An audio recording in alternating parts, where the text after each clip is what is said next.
tô de papo com a Hélia, Hélia de papo com eu tô de papo com a Hélia, Hélia de papo com eu tô de papo com a Hélia, Hélia de papo com eu.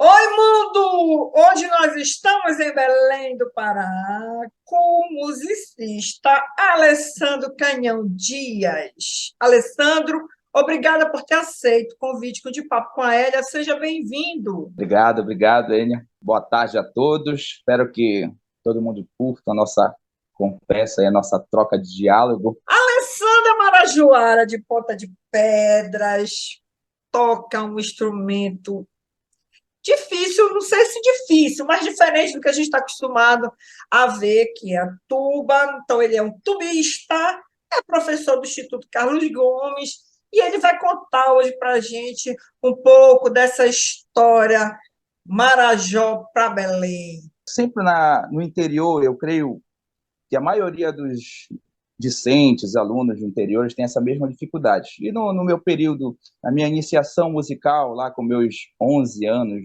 12, 10, 11 anos, eu tive um mestre chamado Antônio Pereira. Ele era meu vizinho em Ponta de Pedras, morava no lado de casa. Ele era professor de música, tocava muito, escrevia muitos choros. E, a partir dele, de ouvir ele tocar, chegar na casa dele do sítio e tocar, e me interessei pela música. Aí eu comecei a estudar com ele, só que tem um momento, também fiz parte da AMAN, que é a Associação Musical Associação Musical Antônio Malato, Ponta de Pedras, e tem um momento na vida que chega ali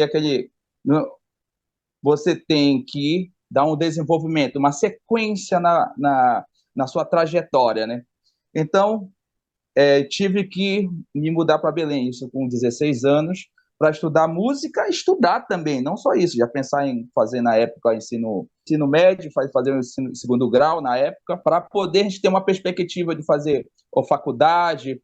E então ingressei numa faculdade de música posteriormente, também na época fui estudar no Carlos Gomes, no Instituto do Carlos Gomes, que me abriu os olhos. Mas antes disso, eu fiz um curso com um professor chamado Wilton Matos, um curso de música que era chamado Projeto de Interiorização, que a maioria, por exemplo, quase todos esses meus amigos musicais que são do interior, eu conheci nessa época, como até o mesmo Marcelo, o Elden, vários outros músicos também do interior, até mesmo de Santarém, que tive a oportunidade de conhecer alguns músicos de Santarém no período, que faziam também esse mesmo projeto, que a Fundação Carlos Gomes, ali eles pegavam música, selecionavam alguns músicos das bandas e traziam para fazer um curso de básico na capital. E no final concluía-se com um desfile, né, que era na época do Dia da Raça, do dia 5 de setembro. Aí sempre aconteceu isso. Aí, a partir disso, eu conheci um professor chamado Wilton Matos, que eu nunca na minha perspectiva, tuba só se tocava a base harmônica, só pom-pom, e nada melódico. E quando eu vi esse cidadão tocando, eu me hipnotizei pelo instrumento e estou até hoje aqui. Também digo que popularizando, né? Popularizando, porque eu acho que a gente deve popularizar o instrumento. A gente não deve pensar que o instrumento tuba se toca só em orquestra, se pode tocar só em bandas sinfônicas, se toca somente em grupos fechados. Não, a tuba ela está para ser executada em todas as ramificações e todos os gêneros musicais. Eu tenho um projeto que a gente está fazendo algumas coisinhas por aí, que se chama o Tuba Choro, do erudito ao popular, que eu toco choro na tuba, acompanhado por algumas pessoas, por alguns amigos que me acompanham de vez em quando. Então, a gente vai ter um grupo chamado de 4 mais 1, que faz essa conexão, né? Essa conexão entre tuba dita erudita para um instrumento popular, ou seja, pode ser mais conhecido. Se nós formos ver antecedente, ou seja, antropologicamente, eu estou numa questão histórica, as tubas já faziam parte, as tubas e eufônios, elas já faziam parte dos gêneros musicais, tipo como choro, como samba, na década de no 1800, 900 atrás, foram substituídas, na verdade, pelo violão de 7 cordas, mas quem fazia toda essa função harmônica e tocar dentro do choro, fazer todo esse processo, eram as tubas e eufônios. Então, nós fomos deixados um pouco de lado, mas estão voltando a fazer as nossas coisinhas, tocando ali, se mostrar mais, ter mais um contato musical. Vai mostrar, hoje em dia eu tenho alunos, crianças, que se interessam pelo som do instrumento, eles veem uma outra perspectiva, não mais o instrumento, aquele instrumento, o instrumento tão popular como o sax, como o trombone, como os trompetes, que são os populares, mas a tuba fazendo parte desse meio, está inserida ali também, junto com eles. Fala da tuba, já que tu está falando dela, vamos colocar ela em evidência aqui. Evidência, certo. A tuba, ela temos 4 afinações de tuba. Nós temos as tubas si bemóis, que são as ditas contrabaixo, as tubas em dó, ditas como contrabaixo. Nós temos as tubas baixo, que é as tubas mi bemol, e temos as tubas também baixo, que são as tubas em fá. E temos as tubas alta, ou as tubas tenores, ditas que são os eufônios, ou os melofônios. Aqui eu tenho duas, tem 3 espécies. Tem essa si bemol aqui, ó. Essa é uma si bemol. Essa aqui é uma em dó pequena. Essa aqui é uma mi bemol. E essa aqui é o melofone, que seria a tuba tenor. Só não tenho a em fá aqui no momento. Mas é mais ou menos dessas perspectivas de afinação. Você é professor no Instituto Carlos Gomes. Como é esse teu relacionamento no Instituto? Como foi que tu foste parar professor no Instituto? Eu fui professor fui professor do Instituto, diretamente no Instituto, até 2021. Eu fui efetivamente dentro do Instituto. Tive vários alunos, formei vários alunos. Então, o que aconteceu? Teve um processo seletivo, logo depois que eu tinha formado o bacharel. Aí eu ingressei, né, como professor do Instituto, e depois, nesse espaço de tempo, isso em 2009, acho que foi 2009, 2010, por aí. Então, nesse espaço de tempo, eu fiquei como professor de tuba e eufone, mais algumas disciplinas. Só que formei vários alunos que hoje em dia tem aluno que é professor do IFPA, tuba, tem alunos que é de Exército, Marinha, Aeronáutica, passaram em vários concursos aí, alunos que estão tocando em banda sinfônica fora, e agora 2021 eu fui transferido para um polo, que é um polo do Música e Cidadania da Fundação Carlos Gomes, que é chamado Cristo Redentor. E lá eu estou trabalhando como maestro com todos os instrumentos, e todo tipo de criançada. E aí tu vê crianças tocando sax, iniciando clarinete, iniciando tuba. Tenho 2 de eufone e 1 de tuba, né? Agora estão iniciando. Qual é a perspectiva? Como é um polo, em fazer essa iniciação e direcionar para o Instituto Carlos Gomes. Aí o Instituto, a partir desse momento, o Instituto começa a ter uma tutela mais definida, né? Mais prática, mais técnica com eles. Porque qual é a ideia principal do projeto Música e Cidadania? Você pegar essas crianças de base, iniciação, tudo musical, e transferir para uma escola mais especializada, onde eles possam pensar em uma perspectiva de música profissional futuramente, assim como eu tive, vindo do projeto de interiorização. A ideia é a mesma, né? Então, dentro do Instituto, estou dentro dessa forma, trabalhando dessa forma. Mas sempre estou lá tocando, por exemplo, o Metal Pará é do Instituto, eu sempre toco no Metal Pará, a gente está ensaiando pelo menos uma vez na semana. Então, ele é um grupo institucional, então eu tenho que ir lá ensaiar com eles. De vez em quando, eu vou tocar com um grupo de metais da Fundação. Então, sempre vou estar ali vinculado, junto, faz parte ainda do mesmo processo. Né? E aonde é que fica esse polo? no bairro da Cabanagem. Cabanagem é um bairro em Belém que tem alguns problemas, né? Como todos os outros bairros da periferia. Como é que o pessoal da Cabanagem recebe esse tipo de trabalho? Até hoje, nos 2 anos que eu vou falar, estou lá, cara, eu vejo como que para muitos jovens, é a forma de você se transferir de um meio ali que pode ser dificultoso, que pode ser um meio que não seja saudável, que às vezes tem uma vivência, a gente tem uma vivência familiar, que às vezes tem muitas famílias que se envolvem, que são envolvidas em alguns problemas, alguns problemas, mas os problemas sociais, né, que hoje em dia como o tráfico, envolvimento, essas coisas. Então ali é uma perspectiva que muitos jovens e crianças veem, até mesmo pais e mães que estão ali dentro desse meio, de ver que o filho dele pode só ter uma outra perspectiva de vida, e não seja aquele, pode ser um escape para eles. E muitas crianças vão para lá em virtude disso, até mesmo por apoio dos pais. Os pais sempre estão ali apoiando. Professor, me diz uma coisa, como é que tu te sentes sendo um veículo transformador na vida dessas crianças? Uma boa pergunta. Eu me sinto bem. Eu acho que eu estou fazendo a minha parte, como pessoa, como ser humano, como educador.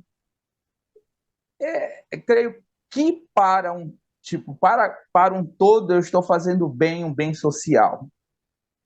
E isso eu acho que eu levo para o fundo do meu coração. Pode ser que amanhã ou depois eu não venha estar, mas é gratificante. Para mim é gratificante, eu gosto de fazer também. Trabalhei durante 5 anos em um município chamado Santa Cruz do Arari, que faz parte do Marajó, e era esse município, para quem fosse ver os índices deles até 10 anos atrás, há 10 anos ou há 12 anos atrás, para a densidade popular, para a população, ele era o município mais violento da região nordeste, norte e nordeste do estado, ou seja, dessa região metropolitana de Belém, chegando Marajó. Da Marajó era considerado mais violento, até mesmo do que Breves, que é o maior município em termo populacional, em relação ao quantitativo da população.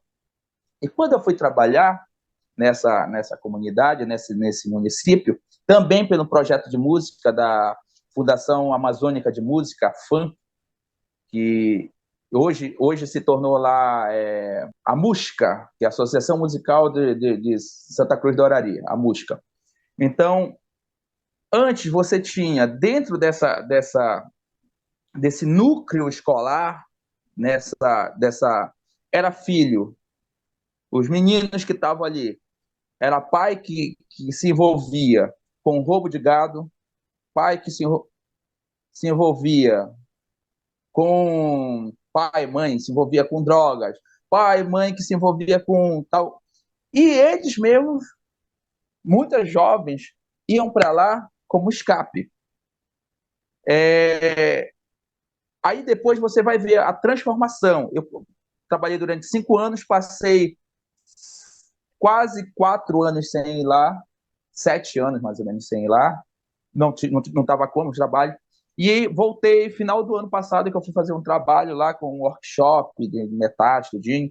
Aí a gente começa a ver a proporção, e por isso que às vezes esse meu amigo Fábio, que eu trabalhei lá, é um projeto que ele já está há 10 anos lá, fazendo esse trabalho com crianças, com jovens, assim, um negócio fervoroso. Aí a gente vê o crescimento assim imensurável. Aí o índice de violência no município cair de 10 anos para cá. É porque você começa a fazer o quê? Você começa a levar algo diferente, você começa a levar educação, você começa a levar projetos, você começa a levar todo um processo de reeducação, até mesmo porque eu vejo que a arte, de uma forma geral, a música, a dança, o teatro, a arte visuais, tudo, ela é transformador do ser humano. Ela muda a cabeça do ser humano. como diz Mário de Andrade, se não me engano, Mário de Andrade tem que ele fala que a música desbrutaliza o homem, assim como a música, a arte, ela desbrutaliza. Então, o quê? Em 10 anos a gente vê a perspectiva, a diferença, essa quebra, né? Essa quebra de um meio violento, agressivo, brutal, em 10, 12 anos, com um projeto e com outras formas de projetos que dão uma perspectiva melhor para os jovens que estão ali, mudar todo o cenário de uma cidade. Aí você vai perceber o índice de violência cair, o índice de jovens que entraram na universidade aumentar, o índice de jovens que estão fazendo cursos profissionalizantes, o índice de jovens... Aí tem muita gente que acha... Mas olha a diferença, isso é um projeto, muda muita coisa. Então, eu vejo dentro dessa forma. O que é o projeto Trabalhar Hoje na Cabanagem? Também é isso, é transformar, é mudar. Tem jovens hoje em dia, esse último semestre, teve 4 alunos meus que já foram estudar no CG, ingressaram no CG. Próximo semestre já vou enviar mais uns 4. E assim vai. Então, a partir daí já vai tendo a perspectiva. Tem um outro aluno meu que está correndo atrás de uma vaquinha que está fazendo, que vai fazer agora se eu não me engano, é o evento de sax que vai acontecer, o maior que tem no Brasil, que vai acontecer em Brasília. Está correndo atrás para ir fazer. Então, são essas coisas. Então, são vendo novos ares. São o que a música ou a arte pode proporcionar para o jovem de diferente. Então, meu ponto de vista, minha pequena, singela contribuição é isso. Eu acho que é mudar, tentar mudar, ou então fazer o possível para que eles tenham uma nova visão de mundo, né? Alessandro, é assim, Oi. esse trabalho acaba que fica muito além de ser só apenas simplesmente o professor, acaba sendo um trabalho social, acaba sendo um trabalho de inclusão, não é? Inclusão. Eu tiro isso porque... Inclusão também, né? Eu tenho dois alunos autistas. E, tipo, é muito engraçado a mãe de um aluno chegar, professor, quero lhe agradecer. Tem uma camisa que ela me deu muito lindona pra caramba. Na verdade, ele que... Então, quero lhe agradecer porque eu nunca vi meu filho tão bem como ele está. É tipo, como a coordenadora, a coordenadora do Polo, né, do Polo, ela chegou, perguntou, agora eu quero saber como é que tu consegue lidar com todos os meninos, aí tu tem 2 ali que não consegue absorver as coisas com a mesma sensibilidade, aí que vem a diferença. Eu não posso querer tratar o fulano nem o ciclano com a mesma forma deles ali, dos demais, que já tem uma acessibilidade maior. Só que eles também podem. E o que foi que isso transformou na vida de um e dois, de um e o de outro? Foi que eles foram inseridos em algo que qualquer lugar por aí eles seriam exclusos. Então, eles se sentem junto com todos. Ele se sente amigo de todos. Então, aquilo ali é uma troca. E o que aquilo vai transformar na vida dele? Aí eu vou dizer que ele não possa ser um musicista, que ele não vai ser, eu não vou ser a pessoa que vou dizer isso. Nem tenho porquê de dizer, porque isso depende muito dele. Depende se ele quer. Ele pode. Agora, tudo com o seu tempo, né? Tudo com o decorrer do seu time. O time de cada um é diferente. O seu tempo é diferente do meu tempo é diferente do seu, e assim sucessivamente. A gente tem que compreender isso no outro ser humano, seja no autista, seja no Down, seja no déficit de aprendizagem, e assim sucessivamente. A gente tem que ter essa sensibilidade para sentir isso também. Alessandro, você faz parte da Orquestra Paraense de Cinema e Cinema. do Vero Brás. Bem, Isso. é outra orquestra. Bem. Falemos sobre elas. Sim, a Orquestra Paraense de Cinema, primeiro, ela é uma orquestra é uma filarmônica, né? Onde a maioria das pessoas vai para um recurso, são coletivos que pensaram em aderir, na verdade, a essa orquestra, que é um planejamento do Gabriel, que toca só músicas de cinema, só músicas de filme. O Vero Brás, na verdade, ele já é um coletivo, aonde já vem de uma ideia que a gente teve na pandemia, nós tivemos na ideia na pandemia, e, tipo, nós fizemos alguns vídeos, fizemos 2 vídeos na pandemia para divulgar, cada um na sua casa, aí editamos e cada um vamos jogando na mídia, assim sucessivamente. Quando vai embora a pandemia, pô, vai embora que diminuiu, né, o fluxo. Aí, vamos reunir, bora tocar. Já está fazendo tá fazendo vídeo aí, tá fazendo arranjo, bora tocar, bora sentar, bora fazer os projetos, bora botar o barco para funcionar. E o que é o Grupo Vero Brás? Ele é um grupo formado somente por instrumento, por brás, só por instrumentos de metais. Ou seja, você não vai encontrar sax, não vai encontrar instrumentos de madeira, só vai encontrar metais. Tuba, trombone, trompa e trompete. E a percussão e um banjo fazendo a base harmônica. Ou seja, no caso ali, a tuba faz o baixo, que não tem baixo elétrico, aí eu mandando ficha no baixo das músicas. E qual foi a proposta? Pegando a ideia de muitas bandas, né, de muitas la charanga, como tem na proposta caribenha, que é aqueles mexicanos tocando as cucarachas, aquelas músicas tradicionais dali, a gente transformou isso para tocar nossas músicas regionais. Pegar aqui, ó, pegar o mestre Verequete, fazer o som do Verequete. Então, qual é a proposta? É pegar, não deixa de ser uma forma de pesquisa também, é pegar essas músicas tradicionais, Pinduca, Verequete, Cupijó, Ronaldo Silva, músicas do Alan Carvalho, pegar bregas e transformar numa pegada instrumental. Não só isso, tem mais alguns outros que eu mais alguns mestres, o Pantoja do Pará, então o que estou falando que está dentro do repertório. Então a ideia principal é isso, é agregar todos esses valores culturais desses mestres e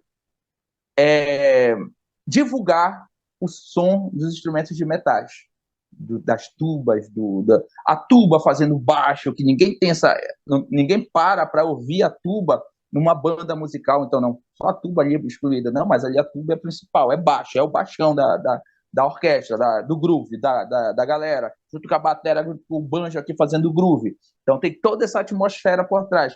Então a ideia principal do grupo é isso. A gente se reuniu, um coletivo, onde também onde se encontra à frente Manassés, a esposa dele, a Thay, a Léo Navegante, o Helder Sávio, o Theo Silva, tem o mestre Feniche, Josiel, uma equipe, entendeu? Ale, deixa eu te falar. Eu sei que você é um cara que vive pensando, essa cabeça está sempre em atividade.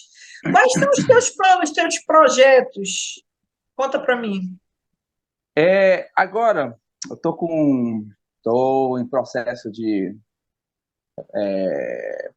edição, processo de transformação, correndo atrás de material, que eu pretendo daqui no final do ano ou até começo do ano lançar, né, um livro que é sobre os chorões de Ponta de Pedras, ou seja, o slogan ainda não está esse, eu vou pensando em outro slogan, mas é dos compositores antigos de Ponta de Pedra, pontapedrenses, de choro e samba.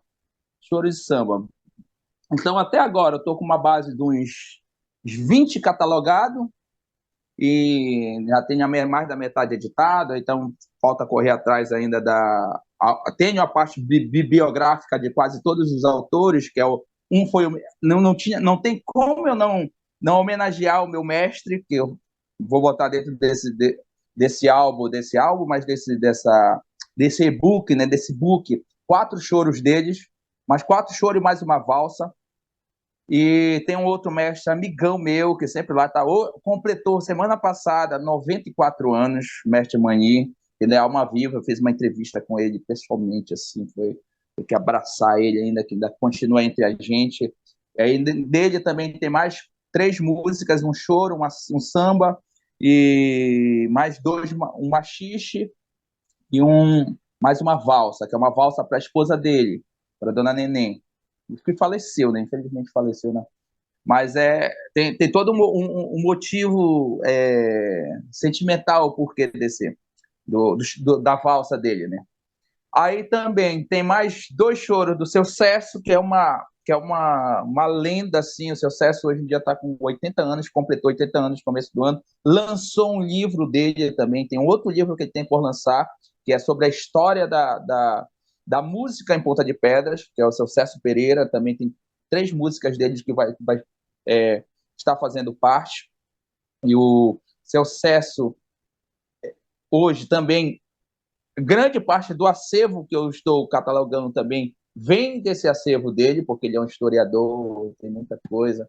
E a família dele, todos meus amigos também, não tem meio termo. Toda uma família de músicos, todos eles são músicos. Seu César era irmão do seu Antônio, que foi meu professor, que tem o outro irmão dele, que é o seu Paulo Pereira, que é um trompetista, que também tem mais 2 também, que está com 92 anos, também fui fazer já entrevista com ele.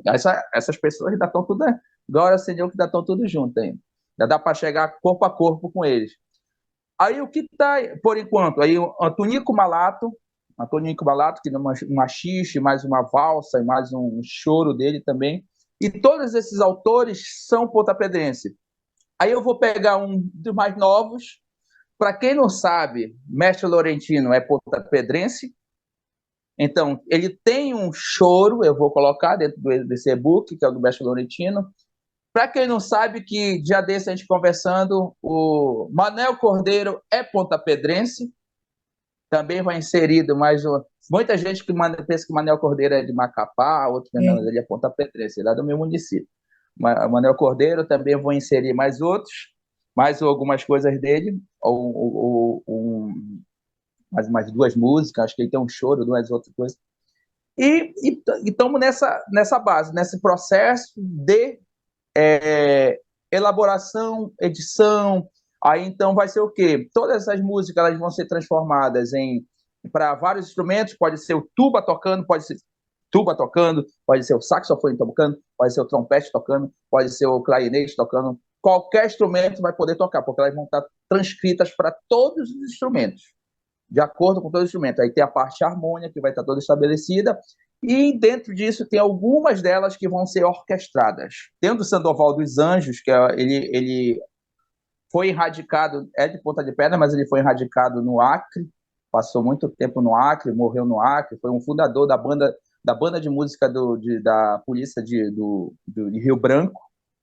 E o cara tem algumas peças assim muito, muito loucas que eu quero colocar para ele.